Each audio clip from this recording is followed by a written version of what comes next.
there is hope. I've met someone. Dans Perfect Sense, Eva Green doit faire face à un virus qui prive les humains de leurs sens.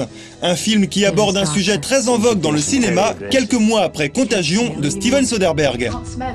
On vit dans un monde, là en ce moment, c'est vrai qu'on détruit notre planète comme ça, donc c'est vrai que les gens peuvent imaginer dans un futur proche la fin du monde. Donc on peut peut-être s'identifier, puis les gens aiment avoir peur aussi au cinéma. Donc peut-être que c'est pour ça qu'il y a plein de films catastrophes.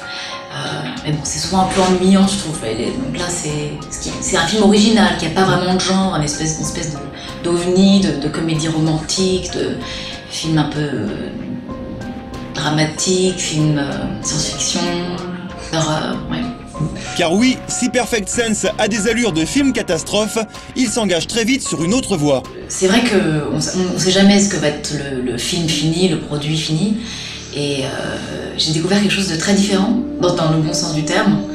Je m'attendais à presque une comédie un peu noire. Évidemment, je n'avais pas vu tout le travail qu'il avait fait en Afrique, en Inde.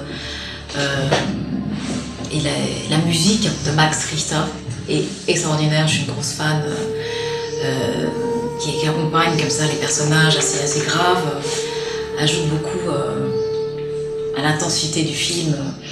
Et donc le silence de la majeure partie de la fin est dans le silence, comme ça on n'a jamais vu ça, mais c'est très fort, je trouve.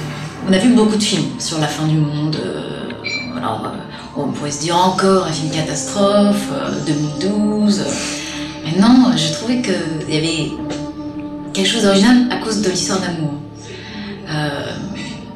C'est un film pas déprimant, un film plutôt optimiste, je trouve, qui célèbre l'être humain, l'amour, la vie, l'instinct de survie de l'être humain.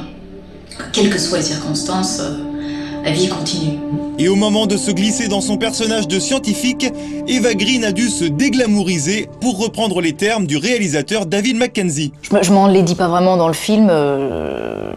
Peut-être il parle de l'image que j'ai sur les tapis rouges, assez sophistiqué, rouge à lèvres, boum. Là, bon, voilà, je joue le rôle d'une chercheuse, donc c'est vrai que je vais pas me mettre de rouge à lèvres, machin. C'est un personnage assez simple. Puis David est très nouvelle vague française. Il adore les films comme La Jetée. Donc peut-être qu'il voulait oui, il voulait quelque chose de simple de moi. Mais bon, il y a pas. C'est le maquilleur qui fait ça le matin. Les films derniers que j'ai faits, que pas beaucoup de gens ont vus, mais qui sont indépendants, je joue pas des gens sophistiqués.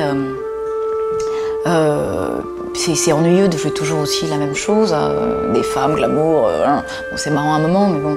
Un rôle peu sophistiqué, grâce auquel elle prouve que sa carrière s'écrit davantage à l'étranger qu'en France. C'est vraiment, ça pourrait être un film en japonais, en arabe, pour moi c'est ce que je lis, c'est comme une histoire d'amour, je veux m'investir à fond, et c'est pas, oh c'est pas mal, non, ça doit me plaire, ça doit me parler, quoi. C'est pour ça que je suis un peu trop difficile. Difficile peut-être, mais conquise par le jeu de son partenaire Ewan McGregor, aux méthodes très différentes des siennes. Ewan est quelqu'un de très cru, très simple, côté très solaire, viscéral. Et je suis assez cérébrale, assez dans ma tête. Donc c'était un bon, comment dire, on s'est complété. Et c'est vrai que, oui, je réfléchis un peu trop, et lui, il se lance dans l'action, donc c'est un exemple à prendre, pour moi.